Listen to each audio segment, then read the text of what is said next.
Adam and Eve, sin. And the wages of sin is death. The day you eat of it, you will die. Adam and Eve, eat of it. And we can talk about spiritual death. We can talk about the eventual death. We can talk about the introduction of death. But they ate of it. And what happens right after? Even in the judgment, a thing we call the proto-evangelicum, the first promise of the gospel. Can you imagine Satan? Because you need to understand something. Satan's not only the accuser of the brethren, he's the accuser of God. Can you imagine? What is this? The day you eat of it, you shall die? I sinned. I was cast out. Perfect justice. What about them? They sinned. Balls of dirt, nothing more. They sinned. Where's your justice? They should die. You give them a promise of someone who will come and take off my head and deliver them. Where's your justice, God? Oh, Noah? Noah should have died with the rest of them. Noah and all his members, all his family, they were all sinners. They were all mine. The wages of sin is death. Noah and his family should have died. Nothing wrong with destroying the whole world, but they should have died along with it. Oh, okay. Abraham, your friend, he didn't trust you. He lied about his wife and put her in jeopardy. He sinned. Your friend should die. Where's your justice, God? Oh, let's bring up Israel for a moment. They worshiped me in the wilderness, not you. They should die. Where is your justice? How can you pardon such iniquity?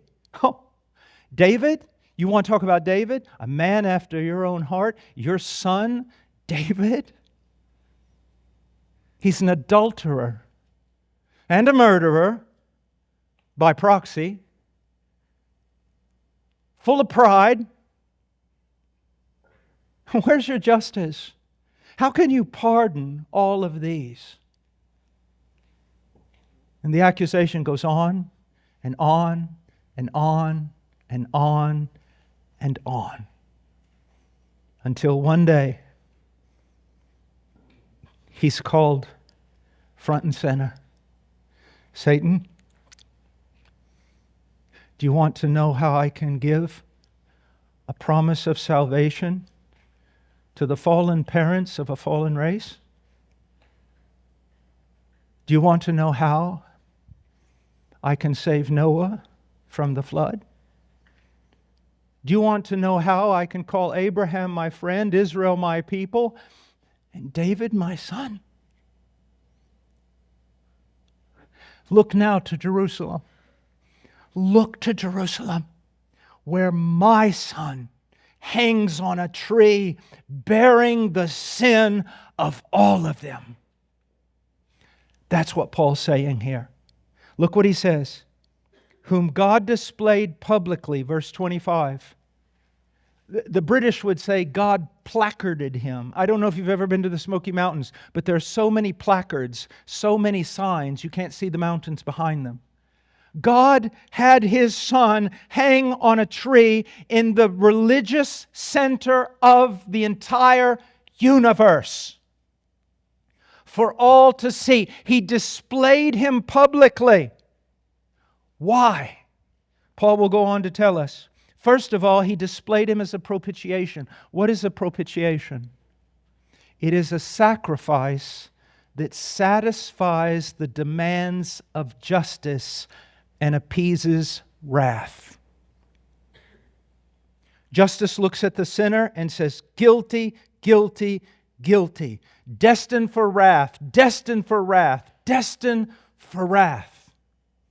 the sacrifice takes the place of the sinner and suffers in the sinner's place, and in suffering fulfills the demands of God's justice and appeases God's wrath.